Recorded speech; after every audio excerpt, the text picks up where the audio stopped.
आज तक हम इतना बड़ा बड़ा 5 स्टार होटल में गए, लेकिन आज तक मेरे साथ ऐसा नहीं हुआ।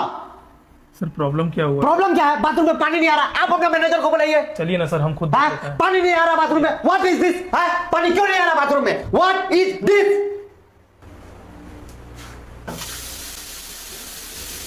ये गरीब की माँ की।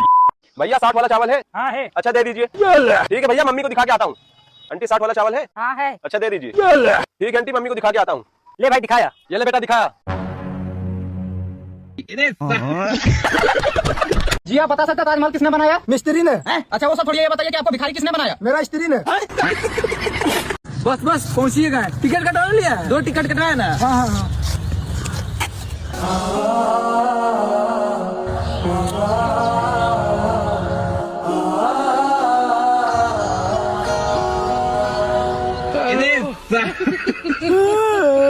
हाँ?